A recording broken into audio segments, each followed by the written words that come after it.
पुत्र प्राप्ति के लिए नारियल का बीज कब खाना चाहिए? नारियल के बीज को गाय के दूध के साथ गर्भ धारण करने से पहले निगल लें, इससे पुत्र रत्न की प्राप्ति होगी।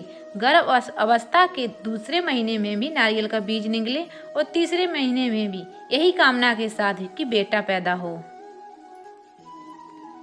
नारियल का फूल कब खाना चाहिए? नारियल की तरह इसका फूल भी किडनी की बीमारी और ब्लैडर इन्फेक्शन से बचाने में मदद करता है। गर्मियों में इसे खाना तो बेहद फायदेमंद होता है। फूल वाला नारियल खाने से क्या होता है? अंकुरित नारियल के सेवन से पाचन से जुड़ी समस्याएं आसानी से ठीक होती हैं।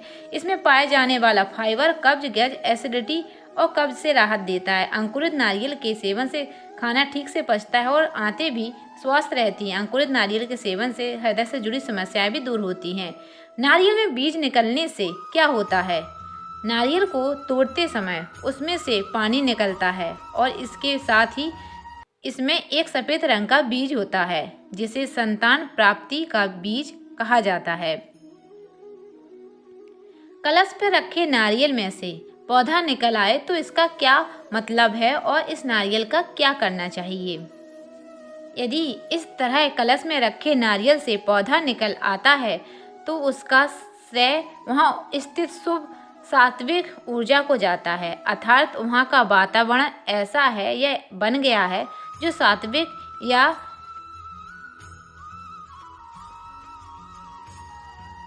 शिव जी को नारियल चढ़ाने से क्या होता है? लेकिन शिवलिंग पर जिन पदार्थों से अभिषेक किया जाता है उसे ग्रहण नहीं किया जाता। मान्यता है कि यदि नारियल का फल या नारियल के पानी को शिवलिंग पर अर्पित कर दिया जाए तो यह ग्रहण करने योग्य नहीं रहता। साथ ही इससे शिव जी भी नाराज हो जाते हैं। हनुमान जी को नारियल चढ़ाने से क्या लाभ होता है? मान्यता है कि हनुमान जी को सिला बनारसी पान चढ़ाने से आपकी मनोकामना पूरी होगी। इसी तरह अगर आपको आर्थिक तंगी का सामना करना पड़ रहा है तो हनुमान जी को नारियल चढ़ाएं। नारियल पर हनुमान जी का प्रिय सिंदूर लगाकर लाल धागा बांधे और मंगलवार को उनके चरणों में अर्पित करें। ऐसा कहते हैं कि ऐसा करने से पैसों की कमी नहीं होती। अर्जी लगाने के लिए कौन सा नारियल चाहिए? लाल रंग में कौन सी अर्जी? अगर आपकी समस्या सामान जैसे नौकरी, प्रॉपर्टी, कोर्ट कचहरी से जुड़ी है तो लाल कपड़े में नारियल बांधकर अर्जी लगानी। पीले रंग में कौन सी अर्जी? अगर आपकी या आपके परिवार में किसी की शादी कराने से संबंधित अर्जी है तो पीले कपड़े में नारियल बांधकर अर्जी लगाएं। कलश पर नारियल का मुंह किधर होना चाहिए?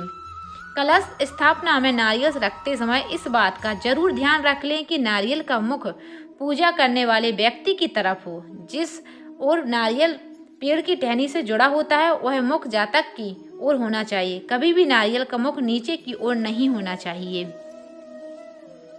गरीबी दूर करने के लिए हनुमान जी को नारियल कैसे चढ़ाएं? गरीबी से मुक्ति के लिए एक नारियल पर सिंदूर लगाएं और मोली यानी कि लाल धागा बांधें। इसके बाद यह नारियल हनुमान जी को चढ़ाएं। ऐसा कम से कम 11 मंगलवार को करें। निश्चित ही धीरे धीरे आप गरीबी के बंधन से मुक्त हो जाएंगे। किस भगवान को किस प्रकार नारियल चढ़ाया जाता है? भगवान को नारियल कैसे चढ़ाना चाहिए? किस भगवान को कैसे नारियल चढ़ाएं? महालक्ष्मी को हमेशा साबुत नारियल और फल साथ के साथ चढ़ाना चाहिए। भगवान को गीला घोला वाला नारियल ही चढ़ा सकते हैं। भगवान शिव उनके किसी भी रूप को नारियल नहीं चढ़ाना चाहिए। नारियल का खराब निकलना क्या संकेत देता है? खराब नारियल का क्या संकेत है? धर्म के जानकार बताते हैं कि पूजा पाठ में इस्तेमाल किए गए नारियल को तोड़ते समय खराब निकलता है तो इसका मतलब है कि भगवान ने आपकी पूजा स्वीकार कर लिया है। इसके अलावा पूजा का सार्थक परिणाम।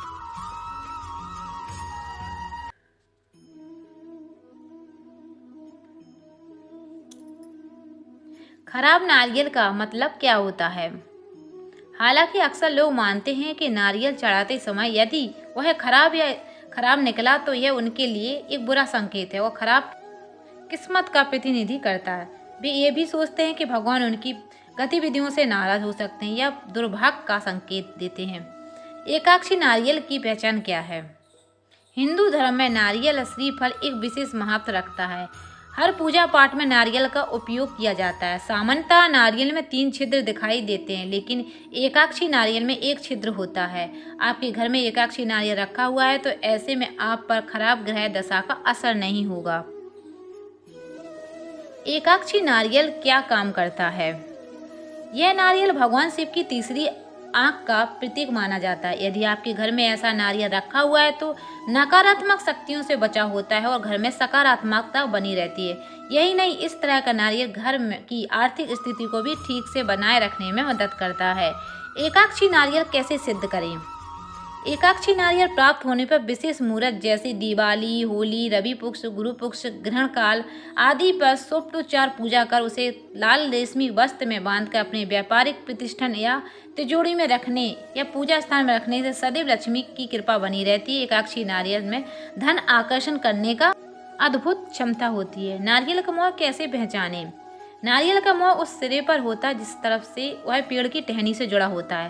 शास्त्रों में उल्लेख मिलता है कि नारियल का मुख नीचे की तरफ रखने से शत्रु में वृद्धि होती है। नारियल कब नहीं फोड़ना चाहिए?